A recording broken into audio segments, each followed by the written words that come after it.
날마다 주님과 행복자 되기.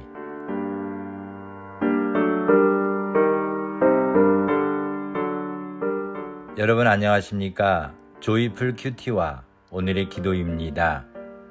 함께 들어 행복해지는 큐티 응답받는 기도 2824호.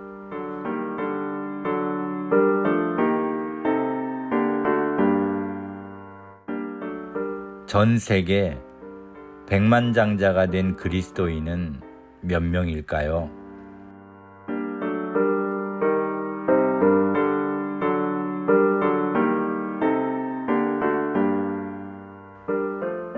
오늘 말씀은 마태복음 25장 14절에서 19절입니다. 또 어떤 사람이 타국에 갈제 그 종들을 불러 자기 소유를 맡김과 같으니 각각 그 재능대로 하나에게는 금 5달란트를, 하나에게는 2달란트를, 하나에게는 1달란트를 주고 떠났더니 5달란트 받은 자는 바로 가서 그것으로 장사하여 또 5달란트를 남기고 2달란트 받은 자도 그같이 하여 또 2달란트를 남겼으되 1달란트 받은 자는 가서 땅을 파고 그 주인의 돈을 감추어 두었더니 오랜 후에 그 종들의 주인이 돌아와 저희와 회개할세. 아멘.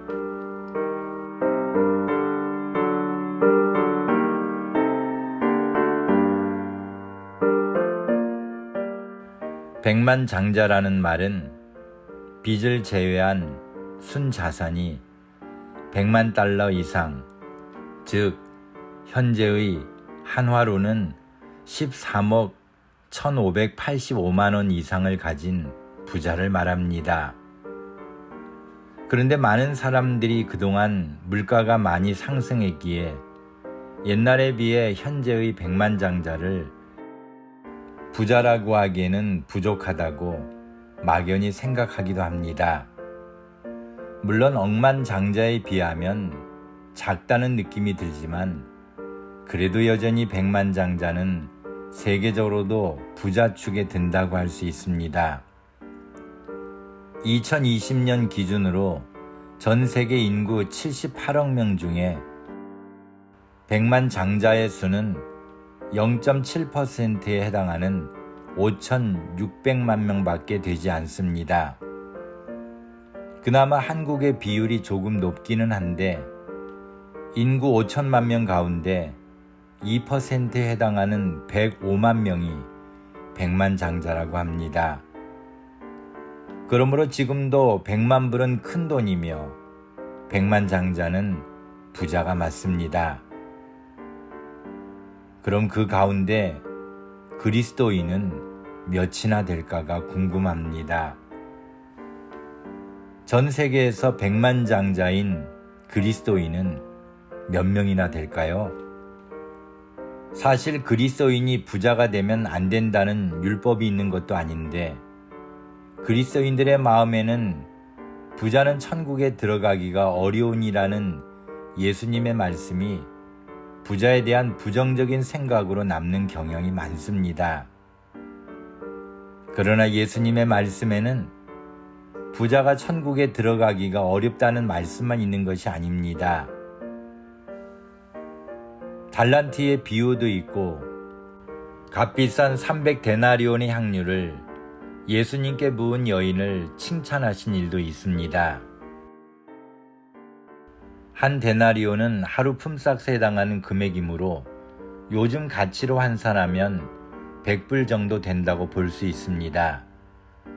그러므로 여인이 부은 향유의 가치는 3만 불에 해당하는 고가였던 것입니다. 지금 누군가 이 정도의 향유를 가지고 있다면, 그리고 그것을 깨뜨렸다면 사람들은 무엇이라고 할까요? 또한 금 1달란트의 가치도 6,000데나리온에 해당하기에 이것을 계산하면 60만 불이나 됩니다. 저는 여기에서 놀라운 사실을 하나 깨달았습니다. 만약에 한 달란트 받았던 자가 또 다른 한 달란트를 남겼다면 그가 남긴 것을 합하면 총 120만 불이나 되니 그도 백만장자가 충분히 될 수 있었다는 것입니다. 결국 그는 백만장자가 될 수 있는 기회를 놓쳐버렸고 처음부터 그에게는 그런 꿈도 없었던 것처럼 보입니다. 예수님의 달란트 비유를 지금의 가치로 바꾸어서 백만장자 비유라고 표현해보면 어떨까요? 너무 비약된 말이겠지만 예수님의 비유에서 최저의 적은 금액을 받은 종이 놓쳐버린 백만장자의 꿈이 혹시 우리의 모습은 아닐까 생각해 봅니다. 5달란트와 2달란트 받은 자는 바로 가서 그것으로 장사하여 똑같은 양의 달란트를 남겼지만 1달란트 받은 자는 그들과 달리 가서 땅을 파고 그 주인의 돈을 감추어 두었습니다. 아무것도 하지 않았다는 것입니다. 나중에 주인이 와서 회개할 때 그러면 내가 마땅히 내 돈을 취리하는 자들에게나 두었다가 나로 돌아와서 내 본전과 별일을 받게 할 것이니라는 책망을 받았습니다. 이 말씀이 어떻게 들리시나요?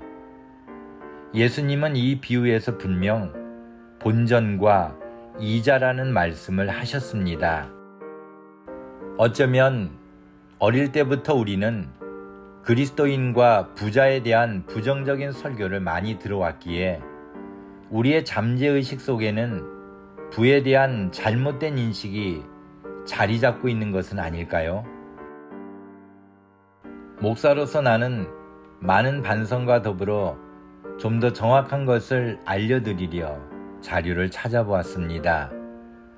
예수님 당시의 부자는 누구였을까요? 결론적으로 말하면 예수님 당시에 천국에 가기가 어렵다는 책망을 들었던 부자와 지금의 부자가 다르다는 것입니다.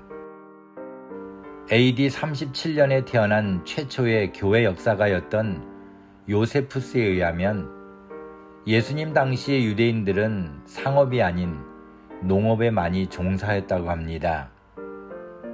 그 당시 가난한 자가 많았던 원인으로는 BC 25년과 AD 46년경에 있었던 기근과 로마와의 전쟁으로 식민지가 되면서 토지를 소유하지 못한 소작이는 수확물 가운데 2분의 1 혹은 3분의 1을 지주에게 주어야 했기 때문이었습니다. 예수님 당시에 땅이 없는 농민들은 심한 노동에도 불구하고 자신과 가족들을 먹여 살리기 어려웠고 절약을 해도 언제나 빈곤했다고 합니다. 예수님 당시의 부자들 중에는 대상인들과 세금 청부업자들과 대금업자들도 있었지만 대지주들이 있었다고 합니다.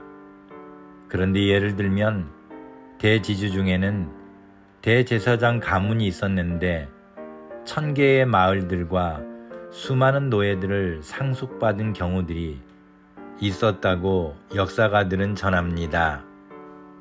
부자는 토지를 통해 더 많은 부를 획득하였고 토지를 상속함으로써 세대를 넘어 그 부를 계승시켜 화려한 집에서 사치스럽게 살았지만 가난한 자들은 더 이상 가난에서 빠져나올 길이 없는 열악한 상황에서 비참하게 살았던 것입니다. 예수님 당시의 부자와 지금 우리가 생각하는 부자와는 확연히 다른 상황임을 알 수 있습니다. 그러므로 오늘날 그리스도인으로서 백만장자와 같은 부자가 되는 꿈을 꾸는 것이 잘못된 것이 아님이 분명합니다. 언젠가 주께서 재림하셔서 우리의 삶을 회개하실 때 5달란트 받아 또 다른 5달란트를 남겨 주인에게 돌려주었던 종과 같이 잘하였도다. 착하고 충성된 종아, 내가 작은 일에 충성하였음에 내가 많은 것으로 내게 맡기리니 내 주인의 즐거움에 참여할지어다라는 칭찬을 들었으면 좋겠습니다. 그러려면 지금보다 좀 더 부지런해져야 하지 않을까요? 게임이나 마약이나 드라마나 쾌락으로 아까운 나의 인생의 시간을 허비하여 주께서 맡겨주신 달란트를 땅에 묻어두는 삶을 살 것이 아니라 누구보다 열심히 일하고 부지런한 삶을 살아 더 많은 열매를 맺히는 그리스도인이 되어 하나님께 영광을 돌리기를 소망합니다. 기억합시다. 과부의 두 렙돈이 귀한 것은 그가 가난해서가 아니라 그의 전 재산을 하나님께 드렸기에 가치 있었던 것입니다. 가난하든 부유하든 우리에게 주신 사명을 다하기 위하여 지금 어떤 삶을 살고 있는가가 중요합니다. 우리에게 주어진 모든 것은 청지기의 삶을 잘 살라고 맡겨주신 달란트인 것입니다. 전 세계에서 백만장자가 된 그리스도인이 몇 명이나 되는지는 모르겠지만 그들이 남긴 또 다른 달란트와 같을 100만 불에 박수를 보내며 그것으로 주님 앞에 온전히 드려지는 삶을 사는 자가 되기를 원합니다. 그리고 먼 훗날 우리도 주님을 만났을 때 주님께 돌려드려야 할 내가 맡은 달란트와 내가 남길 달란트를 점검하며 착하고 충성되이 살아가기를 소망합니다. 감사합니다.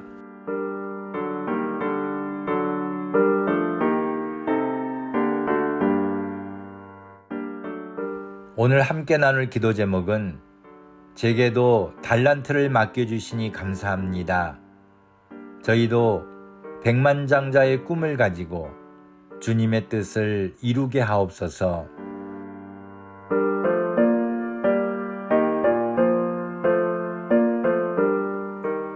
오늘의 기도입니다. 전능하신 하나님, 저희들의 삶을 통하여 하나님의 영광을 나타낼 기회를 주시니 감사합니다.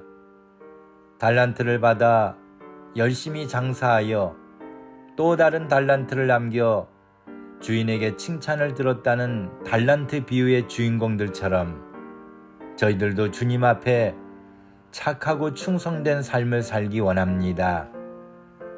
아무것도 하지 않아 주인에게 손해를 끼쳤던 한 달란트 받은 자와 같은 삶을 살지 않기를 원합니다.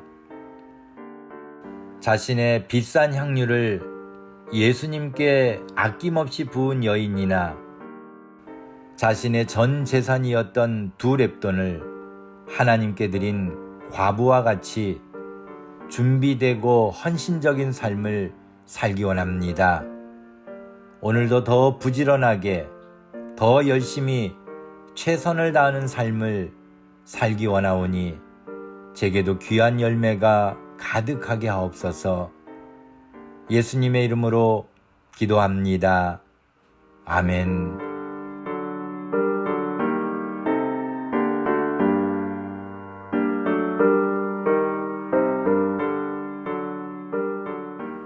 오늘도 주님 안에서 행복한 하루가 되시기를 소망합니다. 감사합니다.